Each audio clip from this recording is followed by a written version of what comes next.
sudah tiba. Siapkan tumbal berikutnya jika kau ingin kesaktianmu bertambah. Sosok Nyai Ratu Renggini berkata kepada seorang dukun yang bernama Mbah Nawang, pemujanya. Baik Nyai, saya akan segera siapkan tumbal untuk Nyai. Kali ini siapkan tumbal seorang perawan. Aku ingin darah segar darinya. Ujar Nyai Renggini, kemudian menghilang dari hadapannya sang dukun. Mbah Nawang pun kemudian segera mengenakan pakaiannya. Ternyata dia menjalani ritual keilmuan dengan cara menyetubuhi sosok tersebut. Meskipun dirinya sudah tua, namun karena ilmunya dia masih kelihatan segar bugar dan masih kuat diranjang melayani wanita. Mbah Nawang ini berprofesi sebagai seorang dukun, di mana banyak pasien yang selalu berdatangan dengan berbagai permintaan. Ada yang meminta santet, pesugihan, penglarisan, bahkan kepentingan-kepentingan perebutan jabatan dalam organisasi, dan berbagai macam jasa yang selalu berbeda-beda. Namun semua itu tak lepas dari Mbah Nawang yang selalu memperdalam ilmu sesatnya itu, di mana dia akan bersekutu dengan iblis dan menyetujui persyaratan apapun, termasuk memberikan tumbal seorang manusia.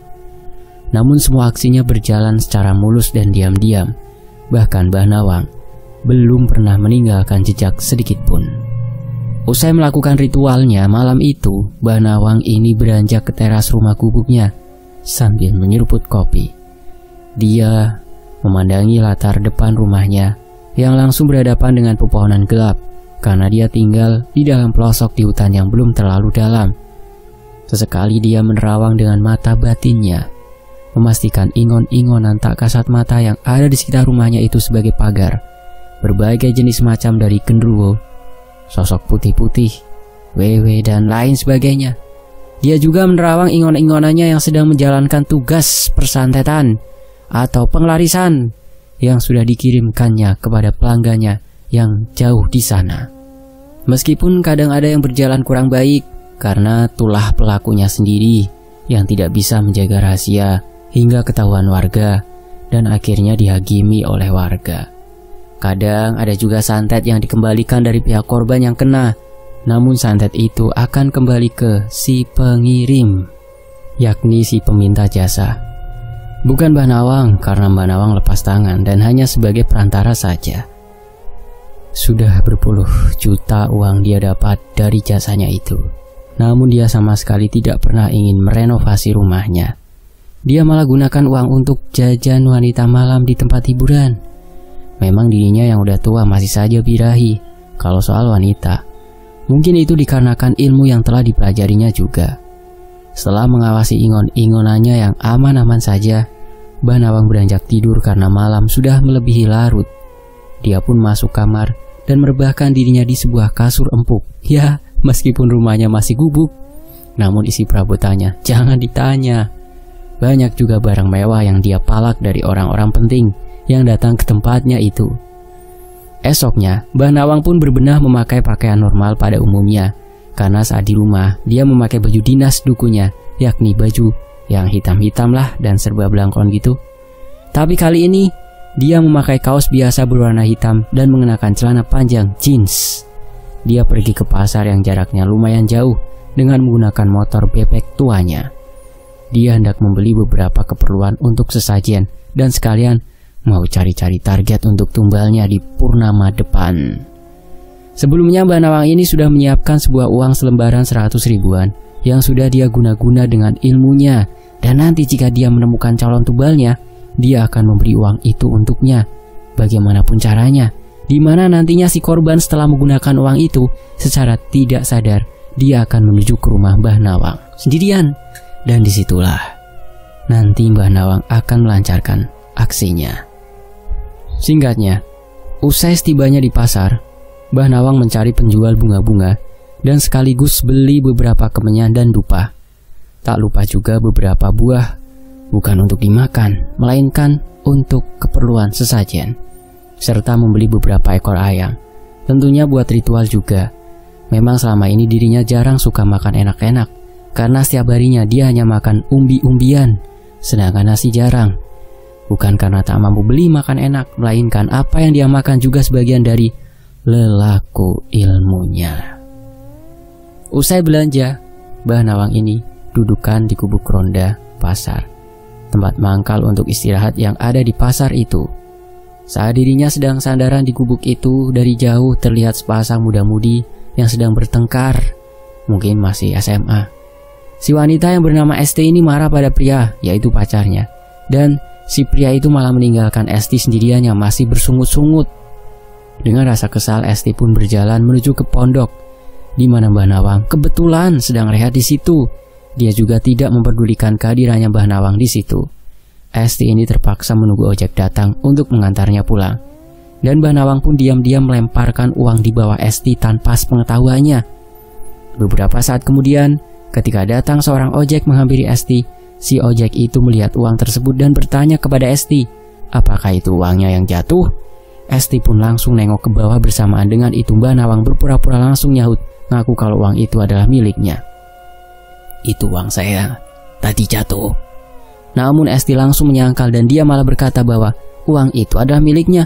Enak aja, enggak Mbah, ini punya saya jatuh tadi. Dan Esti pura-pura ala-ala terkejut mendengar ucapannya Mbah Nawang. Esti dengan rasa tak bersalahnya telah berkata berbohong. Dia mengambil dan memasukkan uang itu ke saku dan segera pergi dengan ojek itu. Mbah Nawang hanya melihat kepergian Esti dengan senyuman yang puas karena korban selanjutnya sudah didapatkan dan Esti ini punya paras yang cantik. Sebentar lagi kamu akan terperangkap dengan permainanku, gumamnya sambil senyum licik. Mbah Nawang hanya perlu menunggu kedatangan Esti ke rumahnya, dan setelah itu Mbah Nawang menuju motornya yang diparkirkan dan segera pulang dengan membawa beberapa belanjaannya. Usai dari pasar, Mbah Nawang langsung pergi masuk ke dalam ruangan ritualnya itu untuk menata semua sesajen dan kemenyan yang sudah dibelinya tadi di pasar. Karena untuk persiapan, siapa tahu ada pasien yang datang untuk memakai jasanya itu. Setelah sampai di rumah, Mbah Nawang seperti biasanya jagongan di depan teras rumahnya sambil memikirkan Esti karena sudah tidak sabar dengan kedatangannya itu. Dia duduk di depan teras rumah itu sambil ngopi dan ngudut seperti biasa, sembari ditemani singkong rebus yang terlihat masih mengepul asapnya. Tepat sore harinya, datang beberapa orang yang minta jasa santet padanya. Penjelasan singkatnya, si pria itu meminta Mbah Nawang untuk menyantet seorang wanita yang telah menolak cintanya, supaya wanita itu menderita lumpuh. Akhirnya Mbah Nawang menyebutkan maharnya sebesar 2,5 juta untuk jasanya itu. Si pria itu pun setuju dan akhirnya Mbah Nawang langsung memulai ritualnya seperti biasa, tentunya dengan media, boneka santet dan foto si target. Saat itu Mbah Nawang pun langsung melakukan ritualnya di dalam ruangan khusus dengan kemenyan yang sudah mulai dibakar. Kemudian Mbah Nawang mengambil boneka santet yang kemudian diasapkan di atas kemenyan sembari diputar-putar dan merapalkan mantranya dengan mulut yang berkomat kamit. Setelahnya boneka pocongan itu diikat dengan tali bersama dengan foto target yang sudah dikasih tadi. Sesaat kemudian, angin kencang masuk ke dalam ruangan ritual dan membuat suasana mencekam. Terlihat sebuah kepulan asap yang kemudian masuk ke dalam boneka pocongan itu. Sesekali Mbah Nawang menusuk-nusuk boneka itu dengan jarum tajam pada bagian kakinya yang nantinya akan menyebabkan target lumpuh. Pengirim yang ada di hadapannya Mbah Nawang pun merinding, ketakutan melihat santet secara live. Bahkan tubuhnya pun gemetaran karena takut melihat aksinya melakukan ritual. Beberapa saat kemudian ritual pun sudah selesai. Kemudian Mbah Nawang mengajaknya ke belakang rumahnya untuk mengubur boneka pocongan itu bersama dengan foto targetnya. Sesampainya di belakang rumah Mbah Nawang, langsung menggali tanah untuk menguburkan boneka pocongan itu. Waktu sudah mulai maghrib kala itu dan membuat suasananya semakin mengerikan, apalagi pelosok angin yang kencang membuat bulu kuduk berdiri. Sesaat kemudian Mbah Nawang pun akhirnya sudah selesai melakukan ritualnya, dan setelah pengirim itu membayar jasanya, dia pun disuruh untuk pulang saja. Usai ritual selesai, Mbah Nawang menyuruh pria itu pulang dan tinggal nunggu kabar saja dari orang yang disantetnya itu. Setelah pria itu keluar, datang lagi beberapa orang yang kebanyakan permintaannya sama. Ada yang sakit hati karena ulah pasangan, ada juga yang rebutan warisan, ada juga yang dendam. Ada-ada saja. Dan yang terakhir, hampir tengah malam ada orang yang datang untuk memelet seorang wanita yang dicintainya supaya terpikat dengannya. Akhirnya Mbah Nawang dan dia pun langsung masuk ke dalam ruangan ritual untuk melakukan ritualnya. Kala itu Mbah Nawang langsung merapalkan mantranya, sembari Mbah Nawang menyiapkan kembang melati, yang kemudian kembang melati itu diasapkan di atas kemenyan, dicampi-campi. Setelah itu kembang melati tersebut ditaruh di sebuah wadah yang di dalamnya sudah diberikan air dan minyak. Entah apa, baunya wangi sekali. Kemudian foto target yang akan dipelet itu diasapkan terlebih dahulu dan diputarkan 7 kali di atas kemenyan. Setelahnya foto itu diletakkan bersama dengan wadah yang di dalamnya itu sudah ada kembang melati dan minyaknya dijadikan satu. Namun anehnya, foto yang sudah diletakkan di air itu tidak luntur sama sekali, padahal dari kertas. Sesaat kemudian, hembusan angin kencang datang masuk ke dalam ruangan ritual, membuat suasana malam itu sangat mencekam sekali. Pengguna jasanya itu pun merinding kala melihat ada asap yang masuk ke dalam ruangan dan kemudian masuk ke dalam wadah itu. Entah apa yang diucapkan oleh Mbah Nawang pada wadah itu, dan asap yang baru masuk ke dalamnya karena menggunakan bahasa Jawa kuno. Beberapa saat kemudian akhirnya ritual pun sudah selesai, dan kala itu dia dipersilahkan untuk langsung pulang saja dan menunggu hasilnya nanti. Tidak lupa dia membayar maharnya dan berpamitan kepada Mbah Nawang. Hari itu Mbah Nawang dapat lumayan banyak pelanggan, dan itu tak masalah bagi Mbah Nawang karena permintaan mereka tidak terlalu menguras tenaga dalamnya. Singkatnya, usai pukul 12 malam, dia baru benar-benar bisa rehat dan dia segera beranjak ke dapur mengambil ubi-ubian rebusnya. Kemudian dia beralih ke teras sambil membawa kopi pahit dan rokok kreteknya. Dalam sepinya malam, Mbah Nawang tak sabar menunggu kedatangan mangsa barunya itu, yakni Esti, karena dia juga berencana menyetubuhi Esti setelah diambil darahnya untuk dijadikan tumbal. Karena sudah sejak lama Mbah Nawang juga belum jajan wanita lagi, dan dia hanya berhubungan dengan Nyai Renggini saja akhir-akhir ini. Namun saat dirinya sedang tenang, tiba-tiba dia mendapat pesan dari salah satu ingonnya kalau salah satu pelanggannya tewas terpental oleh santet yang dimintanya sendiri. Si ingon itu bercerita kalau si korban yang ditargetkan telah mendatangkan seorang yang kuat, juga kuat ilmu kebatinannya, dan membuat santet itu kembali ke si pengirim. Mbah Nawang yang mendengar itu, dia tak peduli. Toh uang sudah dia terima, urusan resikonya biar tanggung oleh pelanggannya sendiri. Dan setelah kopi habis, dirinya yang letih kemudian segera beranjak masuk ke dalam kamarnya, memutuskan untuk segera pergi tidur. Sementara di sisi lain, malam itu Esti yang berada di dalam rumahnya setelah dia mengambil uang jebakan dari Mbah Nawang, dia selalu diganggu oleh sosok-sosok yang menyeramkan dan membuat dirinya itu menjadi aneh, tidak seperti biasanya kesehariannya. Malam itu dia yang sedang duduk di dalam kamarnya sembari mengerjakan tugas sekolah, tiba-tiba saja dia merinding karena hembusan angin yang masuk ke dalam kamarnya itu. Dan tidak hanya itu, dia juga mencium bau busuk yang menyengat di dalam kamarnya. Sontak dia pun terperanjat karena mencium bau busuk itu. Waktu itu jam menunjukkan sudah pukul 10 malam, namun dia belum juga tidur karena tugasnya belum selesai. Beberapa saat kemudian, dia dikejutkan dengan ketukan jendela kamarnya beberapa kali. Karena penasaran, dia pun bangkit dan berjalan menuju ke jendela kamarnya itu. Setelah dia mendekat dan membuka jendela kamarnya, ternyata di sana tidak ada apa-apa. Seketika dia semakin merinding dan ketakutan. Namun, karena dia belum selesai garap tugasnya, dia pun segera kembali untuk menyelesaikannya. Setelah beberapa saat, dia yang mencoba untuk tidak menghiraukan, tapi tiba-tiba saja dikejutkan lagi dengan ketukan pintu kamar. Akan tetapi tidak ada suara yang memanggilnya, karena biasanya ibunya kalau mengetuk selalu memanggil namanya. Karena dikira ibunya yang datang, akhirnya Esti membukakan kembali pintunya. Krek, suara pintunya dibuka. Setelah pintunya dibuka, betapa terkejutnya Esti karena di hadapannya itu tepat di pintunya ada sosok pocong yang berdiri di sana dengan tatapan yang tajam dan melotot. Sosok itu wajahnya hitam legam dan baunya sangat busuk sekali. Tubuh Esti kala itu terbujur kaku, tidak bisa digerakkan, mulut pun tidak bisa teriak. Sampai akhirnya Esti pun ambruk pingsan saat itu juga di ambang pintu kamarnya. Sosok pocong itu kemudian menghilang dan berubah menjadi sebuah asap hitam yang kemudian asap hitam itu masuk ke dalam raganya Esti. Yang nantinya sosok itu akan membuat Esti jadi penurut karena sosok itu suruhannya Dukun Nawang.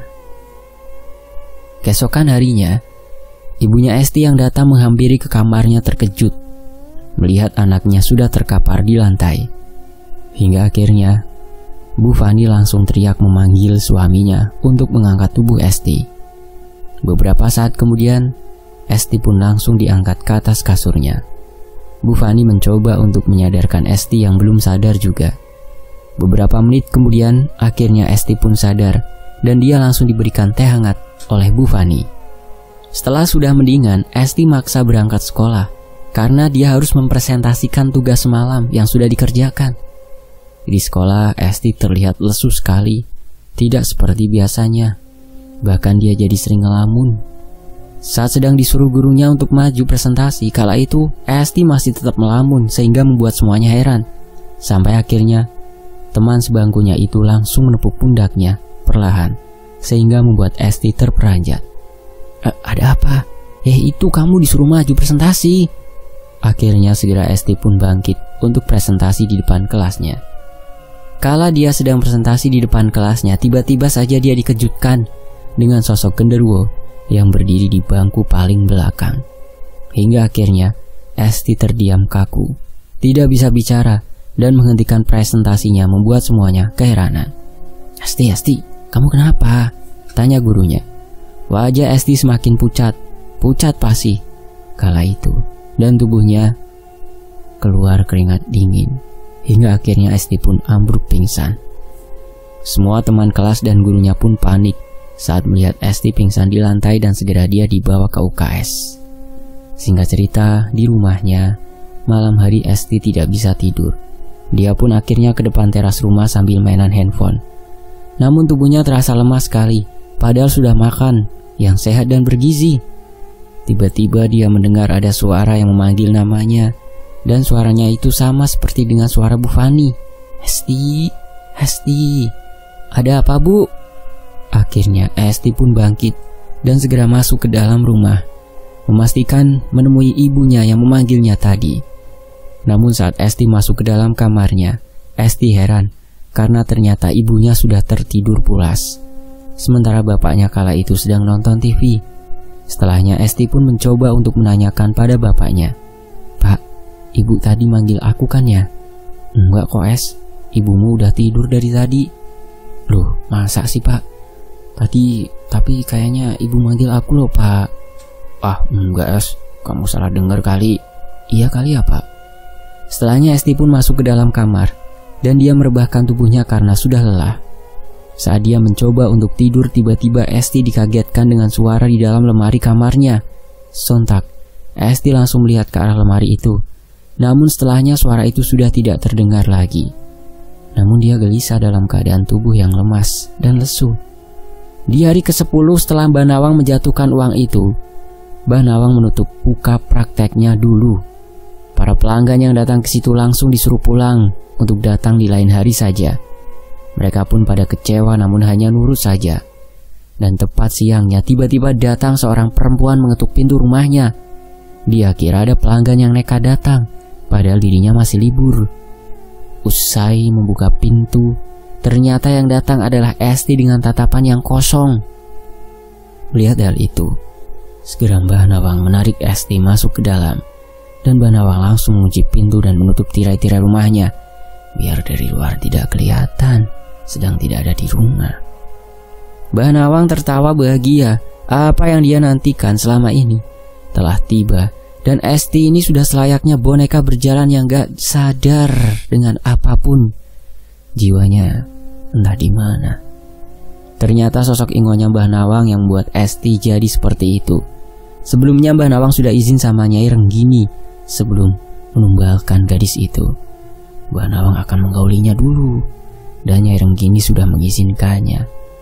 Sebenarnya bukan pertama kali ini Mbah Nawang melakukan hal keji itu. Dia juga sudah menumbalkan dari anak kecil bayi, bahkan seorang janda pun juga pernah jadi korbannya. Namun semua aksinya itu masih belum ketahuan. Berhubung hari purnama berikutnya masih lama, Mbah Nawang pun dengan senang hati akan bersenang-senang dulu menikmati tubuh mulus Esti. Malam itu Mbah Nawang memasukkan Esti ke dalam ruangan khusus yang ada di rumahnya juga, dan ruangan itu kedap suara. Esti masih dengan tatapan kosong. Kemudian Mbah Nawang yang tidak sabar langsung melucuti semua pakaian Esti. Dengan beringas, Mbah Nawang menjatuhkan tubuh Esti ke atas kasur, dan akhirnya kesucian Esti pun terenggut oleh dukun Nawang yang keji itu. Bahkan parahnya, tak ada ekspresi di wajah Esti. Dia benar-benar seperti boneka, mayat hidup. Masih hidup tapi tidak bisa merasakan apapun. Kala itu hawanya berbeda. Hembusan angin masuk ke dalam kamar itu dan membuat suasana panas dingin.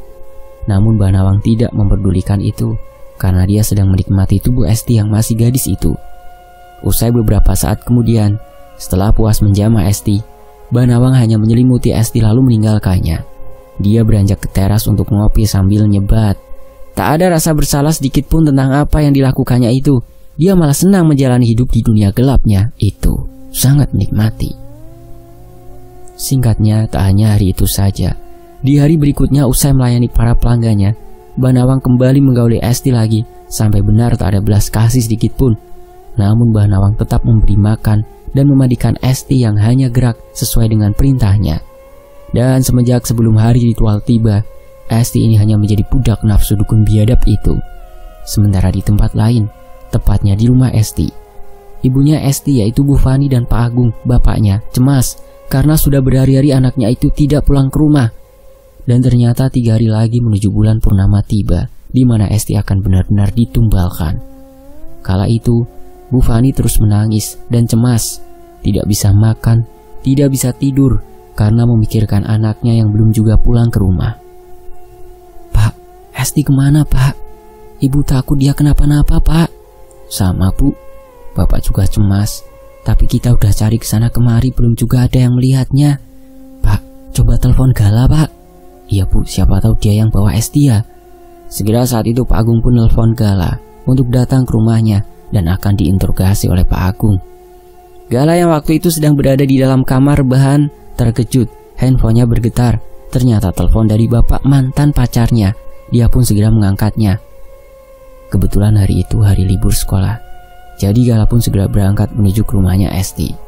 Pak Agung bahkan sudah mendatangkan pacarnya Esti. Ternyata sudah putus sejak pertengkaran dulu waktu di pasar itu ya. Bahkan Pak Agung sempat mengira kalau si Gala itu menculik Esti. Namun Gala itu dengan bersumpah-sumpah berkata bahwa dirinya tidak tahu di mana keberadaannya Esti. Gala terkejut saat tahu Esti sudah hilang berhari-hari. Bahkan Gala juga menawarkan diri untuk bantu mencari keberadaannya Esti. Sementara orang tua dan keluarga Esti mencari di beberapa tempat. Gala ini mencoba mencari ke rumah semua teman Esti dulu yang dia tahu, namun ternyata nihil semua. Sore itu mereka kembali kumpul di rumah Esti dan semua dalam keadaan lesu dan sedih. Bahkan Bu Fani, tangisannya sudah mengering. Mereka sudah lapor ke pihak berwajib. Namun kata mereka masih dalam proses hingga berhari-hari belum juga dapat laporan. Akhirnya mereka memutuskan sambil nyari sendiri. Pak Agung kemudian beranjak pergi untuk membeli makanan buat mereka yang sudah bantu nyariin Esti. Pak Agung juga minta maaf pada Gala karena telah menuduhnya, dan Gala pun gak masalah. Beberapa saat kemudian Pak Agung sudah selesai beli makanan dan dia langsung mengajak mereka makan bersama untuk mengumpulkan energi. Usai makan bersama, Gala ini mendadak teringat tentang sebuah rumor tentang hilangnya beberapa orang yang bahkan belum ditemukan. Dia menduga kalau Esti ini kemungkinan menjadi korban kasus yang belum terungkap itu.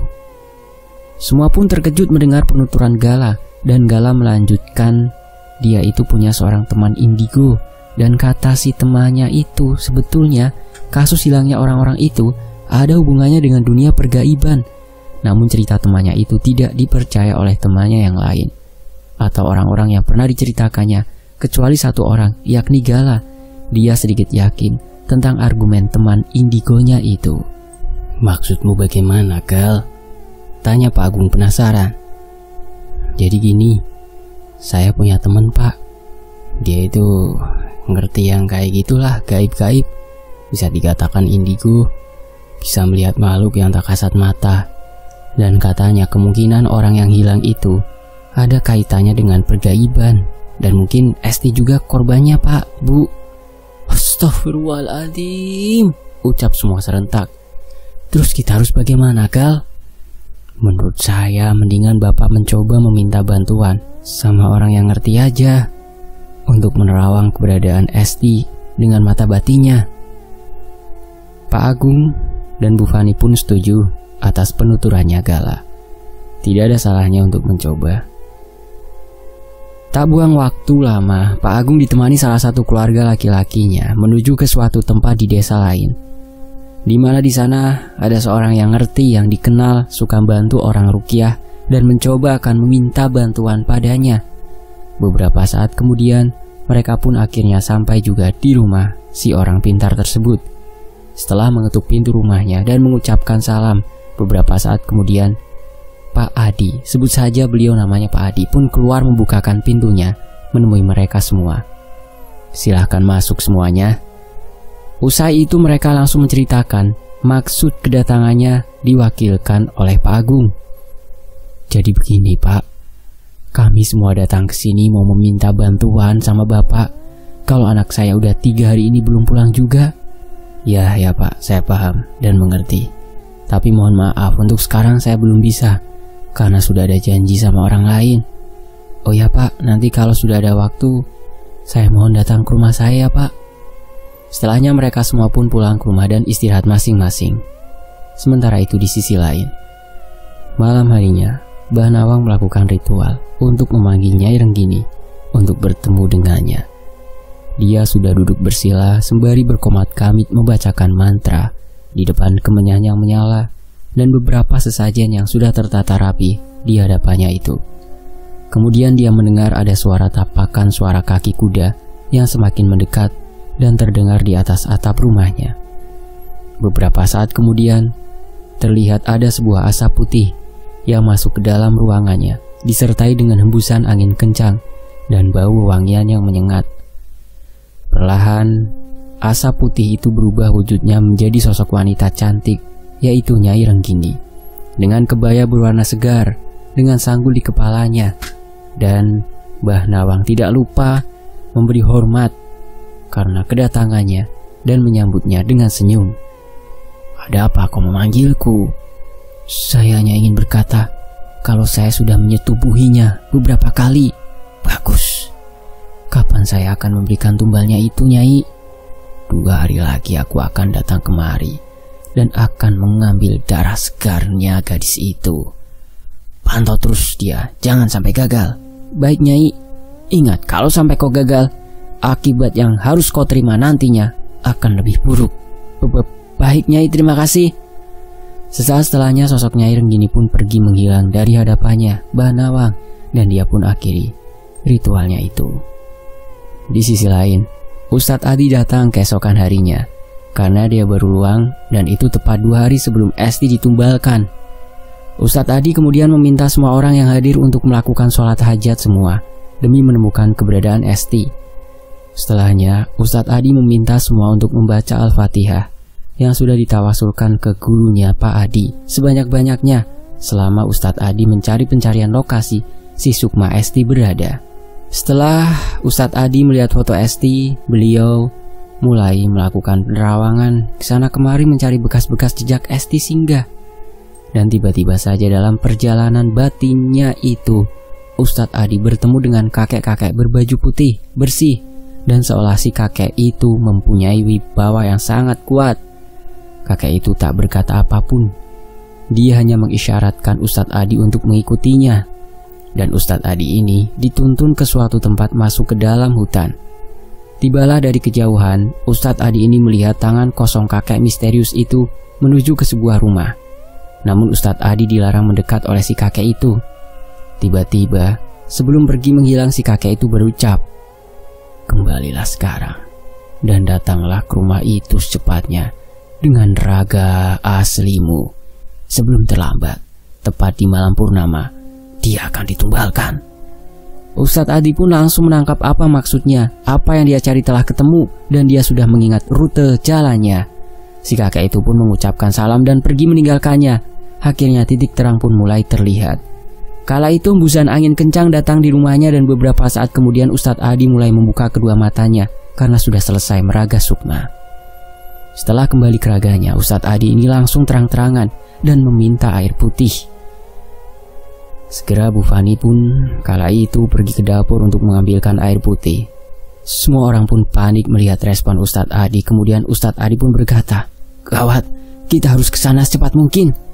Namun semua orang tak paham kemana dan di mana maksudnya. Ustadz Adi pun kemudian bilang soal rumah yang ada di tengah hutan. "Kemana Ustadz?" tanya Pak Agung penasaran. "Ke rumah yang ada di tengah hutan." Mendengar itu Gala langsung menyahut. Dia tahu dari rumor teman indigonya juga bahwa di daerahnya sini ada seorang dukun yang tinggal di rumah tengah hutan. Tanpa basa-basi Ustadz Adi pun dan Gala akan menjadi penunjuk jalan dengan dua mobil mereka yang berjumlah 11 orang langsung menuju ke sana. Di mana Bu Fani ditemani oleh istri dari iparnya. Jadi ada 3 wanita dan 8 pria. Sementara Mbah Nawang ini sudah tak sabar ingin segera menumbalkan Esti. Dia sudah mulai bosan menjamah tubuh Esti yang tanpa ekspresi itu. Esti dibiarkan tergeletak di kamar kedap suara itu dan hanya ditutupi selimut, tak memakai apapun. Tinggal sisa 1 hari lagi sebelum penumbalan Esti. Mbah Nawang berniat akan menjambah Esti nanti malam untuk terakhir kalinya. Sore harinya, saat dirinya sedang tidur di kamar, waktu itu juga Pak Agung dan rombongan telah tiba di lokasi dan mereka segera turun dari mobil. Ustadz Ali juga mengiyakan bahwa rumah inilah yang ditunjukkan oleh si kakek misterius itu. Tanpa basa-basi mereka langsung menggedor rumah itu dan membuat si pemilik rumah terbangun. Usai pintu dibuka, Pak Agung langsung marah tanpa tanya-tanya info dulu. Dia langsung menanyakan di mana Esti disembunyikannya.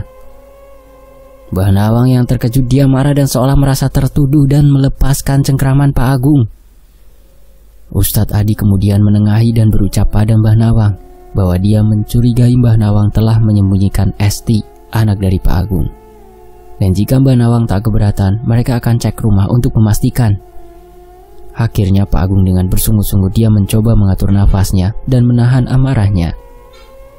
Namun Mbah Nawang menunjukkan gelagat aneh dan tiba-tiba langsung menutup pintu saat semua sedang lengah, dan hal itu menjadi jelas bagi mereka bahwa memang dia pelakunya.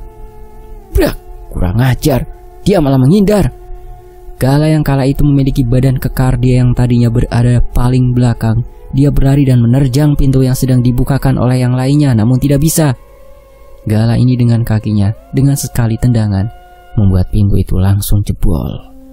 Pak Agung dan para pria lainnya langsung mengamankan Mbah Nawang yang tidak bisa melawan karena kalah jumlah. Pak Agung, Gala, Ustadz Adi dan Bu Fani serta beberapa anggota lainnya mulai menyusuri ruangan-ruangan di rumah itu. Akhirnya mereka semua pun mencari ke seluruh rumahnya tanpa ada yang tertinggal. Dan ketika Gala tiba di ruang paling belakang, dia terkejut saat mendapati Esti yang mengenaskan tanpa busana. Gala pun langsung teriak memanggil semuanya. "Ustadz, Pak Agung, kesini cepat! Bu Fani!" Beberapa saat kemudian mereka langsung menghampiri kamar itu setelah dipanggil Gala. Astagfirullahaladzim.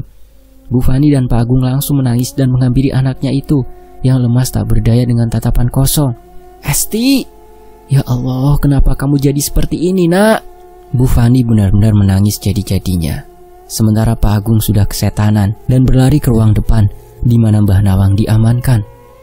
Kurang ajar dukun itu, harus aku kasih pelajaran dia. Segera dia menghampiri Mbah Nawang yang ada di depan sedang dipegangi keluarganya.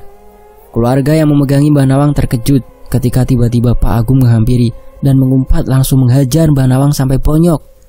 "Dukun bajingan, apa yang telah kau perbuat pada anakku?" Kala itu semua mendadak ngeri melihat Pak Agung yang marah, dan bahkan Pak Agung ini berniat untuk membunuh Mbah Nawang. Namun untungnya Ustadz Adi berhasil mencegahnya dan bilang padanya, "Pak Agung, sudah cukup, kita urus dia nanti. Ada yang harus kita utamakan. Korban masih bernafas, segera kita bawa ke rumah sakit sekarang." Mendengar itu segera Pak Agung berhenti memukuli Mbah Nawang yang sudah bonyok dan akhirnya mereka segera mengangkat Esti yang hanya ditutupi selimut ke dalam mobil. Terbagilah dua tim, satu mobil membawa Esti ke rumah sakit, sementara satu mobil membawa Mbah Nawang ke pihak berwajib. Esok harinya, Esti ini sempat sadar dan pulih. Dia benar-benar dalam keadaan kritis. Bahkan si dokter berkata, Esti ini mengalami kerusakan pada bagian rahimnya dan bagian intimnya. Dan takdir pun berkata lain. Esti yang sudah benar-benar lemah, akhirnya dia menghembuskan nafas terakhirnya di rumah sakit. Tubuhnya sudah benar-benar lemah, usai jadi budak nafsu setan Mbah Nawang. Mereka semua pun sedih kala itu, termasuk Gala.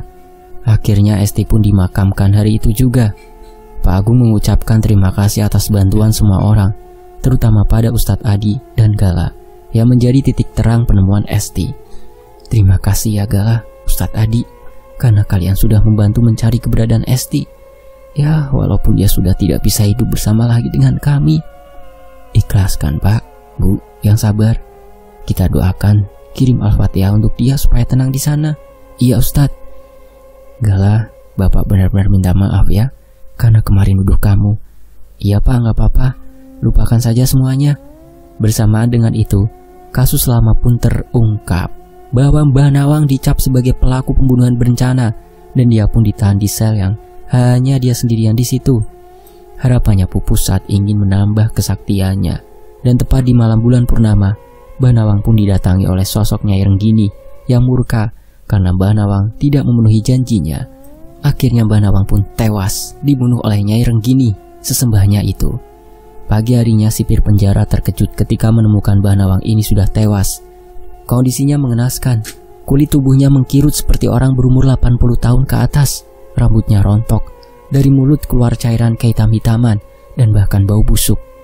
Akhirnya Mbah Nawang pun rencananya akan dimakamkan hari itu juga.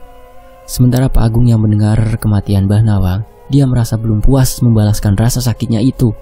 Namun seiring berjalannya waktu, berkat saran Ustadz Adi, Pak Agung dan Bu Fani ini diminta untuk fokus buat kirim doa saja buat Esti, agar dia meninggal dengan tenang di alam sana.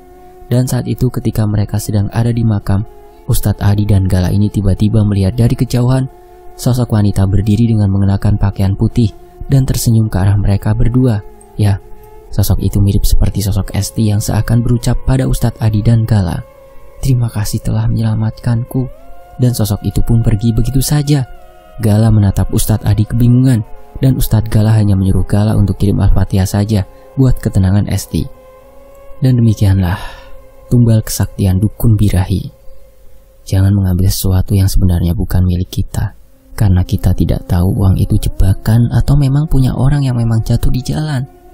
Hindari ilmu-ilmu hitam yang menyesatkan seperti itu, hanya demi duniawi dan kesaktian pada diri sendiri. Semua itu sangat sesat dan merugikan banyak orang.